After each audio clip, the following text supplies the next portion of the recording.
Senator Husted. Thank you, Mr. Chairman. I would like to thank you and the ranking member for making this a priority. I think that ESOPs are one of the most virtuous forms of capitalism in America.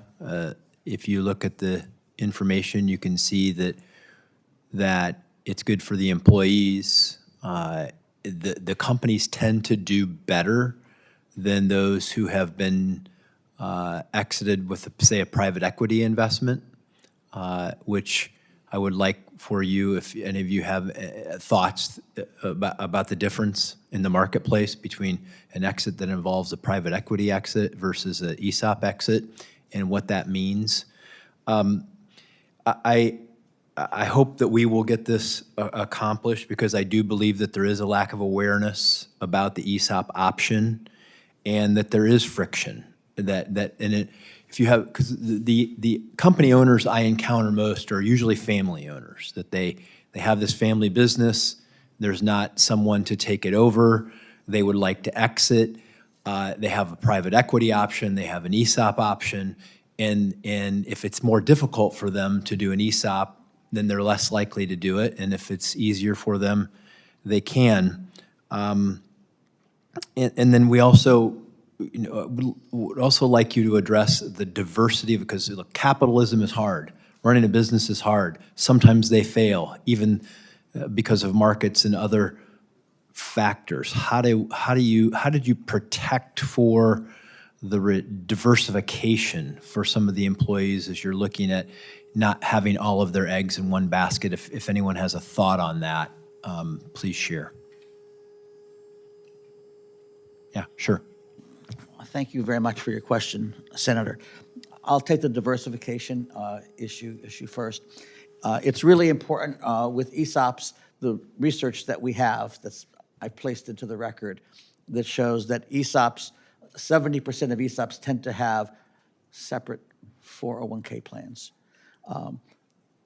When ESOP companies contribute to 401k plans, they have significantly higher balances than non-ESOP companies. More ESOPs, in fact, ESOP workers have defined benefit plans than non-ESOP workers. And ESOPs are not to the disadvantage of other retirement plans.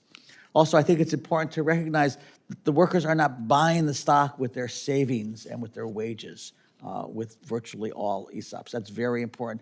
That does reduce some of the risk. Lastly, we've seen that ESOP companies, to diversify, acquire other companies whose businesses are counter-cyclical to their own. And that's something that requires a lot of thought and future planning. Every ESOP company should have a committee to plan for when the market changes, because capitalism changes. New things happen. If you plan for it, you can do a better job. Go ahead. Yeah. No, I'm okay. I was just going to add one note on the diversification piece. I can speak to a sample size of one at King Arthur. So in addition to everything that was mentioned, there is kind of a plan design, but there are required options that you have to offer, where if someone is 55 years of age and has 10 years of experience, they can diversify. King Arthur, we've taken that one step further and amended our plan to bring that age down to 40 years. So it's technically not diversification, it's an in-service distribution, but that allows if you have 10 years of experience and 40 years, so it allows the younger workforce to diversify sooner.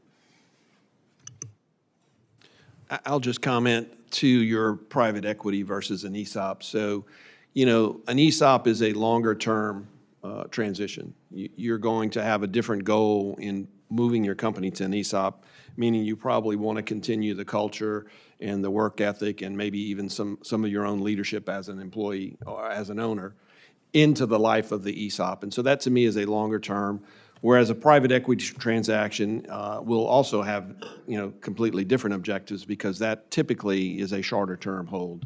And so there's the difference there, and it just boils down to what does the owner want to accomplish for his company. Yeah, and do you know anyone who maybe wanted to do an ESOP but felt that the rules for doing it were so difficult that they chose otherwise? Have you encountered that? Yes, I have seen that at least a couple of times. It's tied around the valuation issues that I mentioned earlier. I will add that we have multiple additional opportunities to diversify, starting, I think, at the age 45, and then beyond the 55, we have, once you're 55, you can diversify every year till the end. We also bring in investment advisors to help counsel our employees about the need to diversify. However, we've outperformed the market so much that we have very little success in getting people to diversify. Great. Thank you very much. Thank you, Mr. Chairman.